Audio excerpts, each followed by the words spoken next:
नेपालमा लोकतन्त्रको विचारहरू भरिरहँदाखेरि महामना डाक्टर गोपाल गुरुङ र मङ्गोल नेसनल अर्गनाइजेसन नाम कहिले लिँदैन। किनभने महामना डाक्टर गोपाल गुरुङ यो देशको मूलवासी हुनुहुन्थ्यो, यहीँका उत्पत्तिवासी हुनुहुन्थ्यो, यहाँका मालिक हुनुहुन्थ्यो। त्यही भएर आज पनि उहाँको नाम उनीहरूले लिने गर्दैन। उनीहरूले नलिए तापनि आज विश्व जगतमा नेपालको लोकतान्त्रिक व्यवस्थाको कुरा उठिरहँदाखेरि महामना डाक्टर गोपाल गुरुङ र मङ्गोल नेसनल अर्गनाइजेसनको नाम उनीहरूले उच्चारण गर्नै पर्छ र गरि पनि रहेको छ। तथापि आज मुलुकमा लोकतन्त्र त्यति सजिलो आएको होइन, यो गणतन्त्र त्यति सजिलो आएको होइन। तपाईँ हामीलाई थाहा छ, तपाईँ हामीले पढेका छौँ। महामना डाक्टर गोपाल गुरुङज्यूले 1972 सालदेखि नै नेपालमा लोकतान्त्रिक व्यवस्थाको उहाँले सपना देख्नु भएको थियो, नेपालमा गणतन्त्रको सपना देख्नु भएको थियो।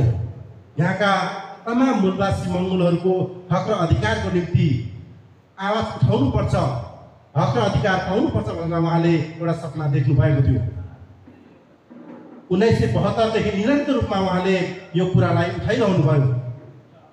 अघि मित्रहरूले भनिरहनु भएको थियो, महामना डाक्टर गोपाल गुरुङज्यूले उहाँ एउटा कुशल पत्रकार पनि हुनुहुन्थ्यो।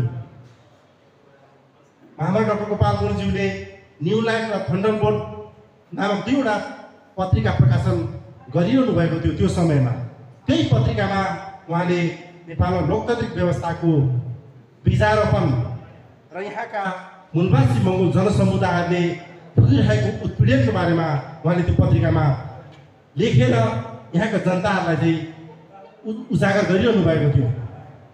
त्यही सिलसिलामा उहाँले त्यही पत्रिकामा लेखेका कुराहरूलाई समेटेर